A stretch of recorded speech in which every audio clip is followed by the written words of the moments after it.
Struggling to learn data science? Making a mess of mastering machine learning? Are you doing random tutorials and stuff really isn't just sinking in? Well, I wanted to share this exact technique that I used over 3 years ago to be able to go from complete beginner to becoming a full-blown data science and eventually landing a 6-figure job. What's happening, guys? My name is Nicholas Renaud, and in this video we're going to be taking a look at the one weird technique that I used to master machine learning and data science in just 3 months.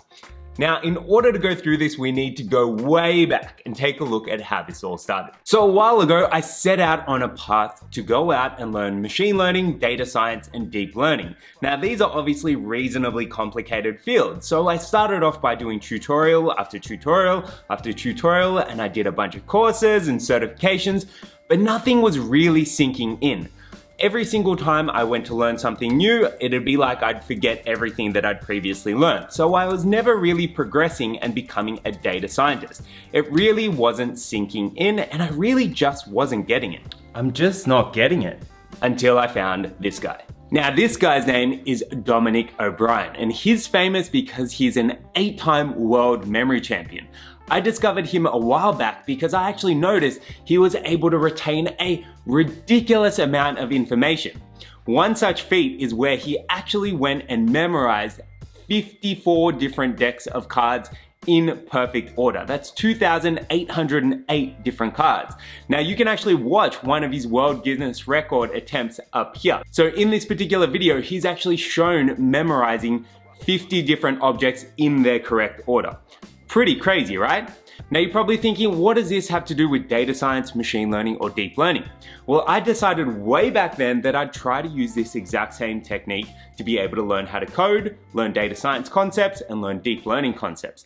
And guess what? It worked. It worked so well, in fact, that I used it to learn Python. I then used it to learn machine learning, leveraging Scikit learn, and then I eventually progressed on to leveraging it to use Tensorflow. Now, the beauty of this technique is that it allows you to retain a large amount of information purely in your head. Now, this means that you can progress a whole heap faster, particularly when you're learning complex concepts. Now, I'm sure you've been in a position where you start out by learning something, you do a tutorial, then you come back the next day and you've largely forgotten a majority of what you just went and learned. The amazing thing about this technique is that you're able to memorize and learn these same concepts. So every single time you then go and approach a new tutorial or approach a new concept, you're already building on top of that foundation knowledge. Now, the average untrained human memory is able to store between 7 and 9 objects in rapid access memory. Now, the amazing thing about this technique is that it can be extended out. I mean, you heard about Dominic O'Brien's feats. He was able to store up to 2,808 different playing cards in their correct order and replay those back to the audience when quizzed on them. So what is this technique that I keep hyping up? Well, the whole concept revolves around a memory technique called the memory palace. Now, in order to be able to leverage the memory palace, you need to remember 3 key things. These are, you need to have an object that you're trying to remember. You need to then create really vivid imagery for that particular object. And then what you want to do is place that object along a path. So what we're going to do in a second is we're actually going to leverage this memory technique in real time to be able to learn pandas. But let me give you an example. So when I was first starting out learning pandas, what I needed to do was learn how to import pandas into a notebook. Now, the command for that is import pandas as PD. So what I actually did is I created some really vivid imagery around pandas and around that import statement to be able to remember that particular concept. Now, the most famous panda that I know is Po from Kung Fu Panda. So what I actually envisage is Po carrying an import box, and I actually placed that particular image at the train station that I would get off at when I was going to university. So immediately I knew that when my journey started, I was going to be at this train station, and I knew Po was going to be greeting me there with a big box of imports. Who knows what it might have been inside of that box, but because it was so vivid, I was able to remember that particular concept. Now, that is obviously one step, but I could actually extend that path and store different pieces of information on a journey. That is the entire crux of this memory technique. Now, it might seem simple, but you can actually remember so many additional things by leveraging this particular memory technique. And I'm actually going to show you how to do exactly that right now. So we're going to use the memory palace technique to go on and learn pandas. Now, pandas is a really popular Python data science library that's used to work with tabular data. And funnily enough, this is actually one of the first things that I started off learning when I was kicking off my data science journey. Now, a key thing to know is that in order to leverage the memory palace technique, you need to have at least gone through some sort of tutorial first to familiarize yourself with at least the basic concepts. From there, you're then going to be able to leverage the memory palace technique to memorize these and remember them and build up on your knowledge.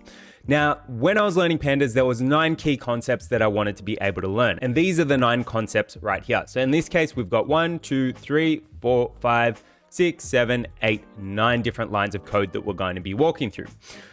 So let's take a look at these. So I'm going to explain each one of them, and then we're going to take a look at how to remember them and how to leverage the memory palace technique. So first up, we wanted to import pandas. So the command for that is import pandas as PD. So we can run that, and that's going to import it into our Jupyter notebook. So you can see that we've got a little 1 there. So that represents the fact that we've successfully imported it. Then the next thing that I wanted to do is read in some data into my CSV. So ideally, this is what you do in a normal data science workflow. You'd import it, then read it in. Now, in this case, our data set is called potions.csv. So in order to do that, we can write df equals pd, so we're leveraging pandas here, .read_csv, and then we're passing through the name of our data set, which in this case is called potions.csv. So we can read that in, and that's now read in our data set into our notebook.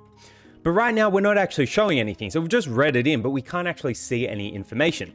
So say, for example, we then wanted to view the bottom 5 rows in our data set. Well, we could use a command called tail. So df.tail will allow us to see the last 5 rows in our data set. So if I run that cell, so you can see that we can now view the last 5 rows of our data set. So we've got a column called potion, column called ingredients, column called effect, cost, average effect, and resource. Now again, this data set is purely made up, but it's just for demonstration. So df.tail is going to allow us to read in our data set.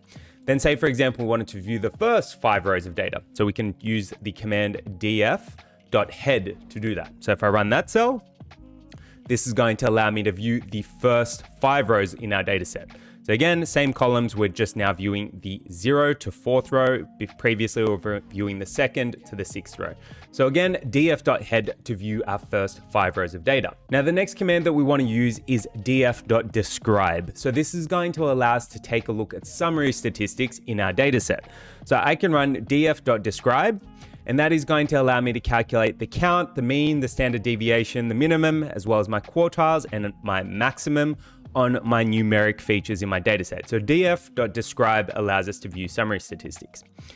Then the next command is df.dtypes. So this is going to allow us to view all the different types of data, or view the different data types within our dataset. So if we run that, so shift enter, so we can see for each one of our columns, we're now able to view their data type. So potion is an object, ingredients is an object, which is text, effect is an integer, cost is an object, average effect is an integer, resource is an integer as well. So again, to view our different types of data, or view our data types, we can use df.dtypes. Then say, for example, we wanted to view all the unique values in our data set. Well, we can choose a column. So in this case, I'm going to choose the potion column, so df.potion. And then I'm going to use the unique method to be able to view all the unique values within that particular column. So if I run that, so we can now see that we've got a few different potions in our data set. So invisibility, health, super speed, stealth, double kill, flight, and super strength. So remember, df.potion or df.column.unique is going to allow you to view all the unique values. Then if we wanted to go and concatenate our different data sets, we can use pd.concat to concatenate different data sets together. So if we run that, I've just concatenated the first 5 rows and the last 5 rows. So df.head and df.tail to concatenate those together. So you can see I've got 0, 1, 2, 3, 4, and then 2, 3, 4, 5, 6. So I'm now just concatenating different segments of my data set together. And say, for example, I wanted to now group my data by different values. So say, for example, we wanted to group our data by cost, or group our different potions by cost. We can use df.groupby, then pass through the column that we want to group by, so in this case, cost, and then pass through how we want to summarize that data. So in this case, .mean, which is going to give us our averages. So I can use df.groupby, pass through the column, and then run .mean to get our summaries. So in that short period of time, we've gone through 9 different lines of code to be able to leverage pandas. Now let's quickly recap. So we've used import pandas as PD to import pandas. We've used pd.readcsv to bring in our dataset, and our dataset's called potions. df.tail to view our last 5 rows of data. df.head to view our first 5 rows of data. df.describe to view all of our summary statistics. df.dtypes to view all the different data types within our columns, df.potion.unique to view our unique values, pd.concat to concatenate our data sets together, and df.groupby.mean to be able to group by and aggregate our data. Now, in this case, we've gone through this really quickly, but in the next minute, I want you to try to memorize all of these different concepts. So what I'll do is I'll clear all of our output and I'll leave this on the screen. So I want you to pause the video here and try to memorize every single line of code that you can see on the screen. So pause the video and I'll give you a minute, then come back and we're going to test your memory on these particular concepts.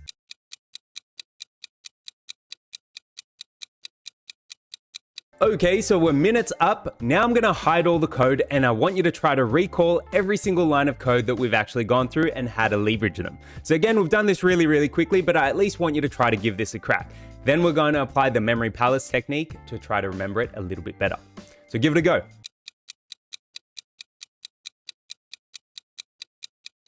So how'd you go with that? Hopefully not too bad. Ideally, you would have been able to remember at least a couple of lines of code that we just went through, even though we went through them really quickly. But now we're going to take this one step further and actually leverage the memory palace technique. And ideally, what you'll see is a huge bump in your performance and ability to remember these concepts. Let's do it. Now, onto the memory path technique. So what I've basically done is I've gone and reformatted the code that we've gone and used to be able to learn pandas and put it inside of an Excel spreadsheet. Now in this case, I'm using Google Sheets, but you could use Excel, you could use a CSV, really whatever you want, somewhere that you're going to be able to store this information in a table. Now I've got 5 discrete columns here. So ID, description, code, image, and path. Our ID column just represents a unique identifier per line. So this just allows me to count how many different lines that I actually need to memorize. Then the next column is description. So in this case, the description column is describing what the particular line of code or concept is actually doing. So this just saves me having to go and re-import the code every single time to see what it's doing. It's actually explaining and giving context to that particular line of code. So here you can see that we've got import pandas, which is associated to import pandas as PD, read in data, which is associated with pd.readcsv, view last 5 rows, df.tail, 5 rows, so on and so forth. So basically it's just a description of the particular line of code and what it's actually doing. Then we've got the code itself. So this is no different to the code that we actually wrote inside of our Jupyter Notebook. So these are all of our 9 different lines of code that I tried to get you to memorize. So import pandas as PD, df equals pd.readcsv, and then we pass through potions, df.tail, df.head, df.describe, df.dtypes, df.unique, pd.concat, and then df.groupby. Then this is where the actual memory palace comes in. So what I've then gone and done is I've gone and created a bit of a story. So some visual imagery plus a journey or a path through a particular location. Now in this case, let's quickly explain what the path is first. So first up, I've gone and drawn up a bit of a journey throughout our house. Now a house or a journey throughout your particular place that you live is going to be a good example because more often than not, everyone's going to have a location that they associate to this. But again, you could tweak this depending on where you want to do it. So I've actually got memory paths for my apartment. I've got one for where I used to go to uni, one of my clients that I worked with for a long time because I knew their office really well. But again, you can extend these paths out to be really just about anything. Then this is the most important bit, the actual image that's associated to that path or journey. Now, what I'm going to do is I'm actually going to read out this story to you and give it a little bit of visual imagery so that you can try to remember it. But basically what I've tried to go and do is write some visual imagery that's associated with the line of code, and I've placed it at a particular point in the journey. So the first one that you can see here, and again, this particular spreadsheet, I'm going to make it available inside of the description below so you can pick this up and try it out yourself. So the first image that you can see here is the doorbell rings, you rush to the front door and open it. It's Kung Fu Panda dropping off an import box. So again, you can make this really vivid. So you can imagine Po knocking on your doorbell, the sound of the doorbell going off. He's got a giant import box that's got a whole bunch of stickers of exotic locations, and you know it's at your front door. So you're going to automatically remember po pandas and then import. So import pandas as PD. So you can see how you can start to associate the visual imagery with the actual line of code that you're trying to remember. So what I've basically gone and done is done this for each and every single line of code that we want to try to remember. Now, again, I've written really detailed imagery here, but when I'm doing this myself, normally it'll just be a single liner just to save myself writing out a detailed description. But I'll try to make it something which is really, really vivid for myself. Now, once we've gone through this story and I've read it out to you, we're actually going to go through, or I'm actually going to explain how I go about revising this and memorizing it. So first up, let's actually go through this. Then we're gonna pause, do another test, and I wanna see how much of this you can then remember. And I also want you to comment your results in the comments below and let me know how you actually went. All right, let's kick this up. So I want you to imagine your doorbell rings. You rush to the front door and open it. It's Po from Kung Fu Panda dropping off an import box. You look at the import box, it's made of wood. There's stickers on it from exotic locations from all around the world. There's also a couple of warnings on it as well. You're kind of freaking out, but you decide, whatever, what the hell. You invite Po in and you decide to crack it open. Turns out it's a giant CSV of potions. You both sit down to read it together in the lounge room. There's a whole bunch of weird potions. There's potions for flight, speed, invisibility, and double kill. A little bit weird, but you decide to read it together nonetheless. Then, all of a sudden, something catches your attention at the corner of your aisle. It's the tail of a massive snake. The tail is heading towards the kitchen. Po's freaking out because it looks like it's about to go and eat all the food that you had left over. Hesitantly, you walk into the kitchen along with Po. You open the fridge and a giant snake lashes out and tries to bite Po in the head. Po fights it off and goes, "Hey, what the hell, man?" Turns out it's Voldemort's old pet Nagini. She didn't die. She's just been chilling out and was craving some pad thai. You both then decide to take her to the dining table and ask her to describe what's been happening. She says after what happened with Voldemort, she didn't actually die, but she actually got magical powers that allowed her to grant wishes. Near the dining table, she offers to grant you one wish. Po rushes in and asks for a sundae with 78 or different types of flavors. It's granted. The sundae is huge and threatens to topple the table. And it actually happens. The table splits and you end up with ice cream all over the place. It's on the walls, it's on the table, it's everywhere. It's going to be a huge mess. You're going to have to clean it up. It's also all over your fresh clothes. You just had a shower.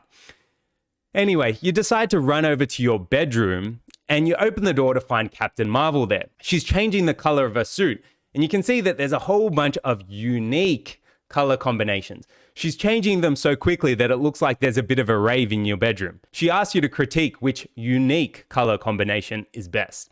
You're trying to take all this in. You sit on your bed and you feel something grab your leg. It's this weird tentacle.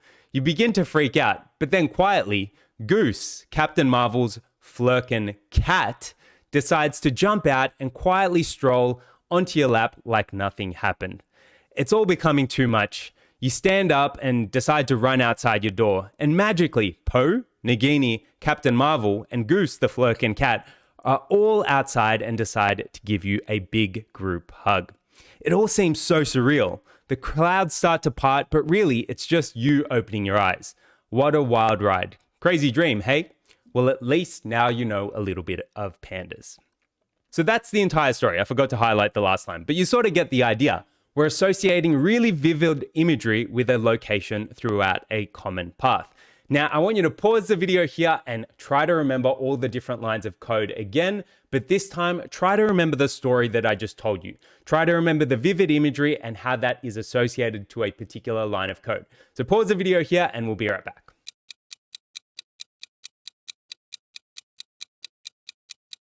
So, how'd you go? Leave your results in the comments below. I'd love to know how you're able to leverage this technique.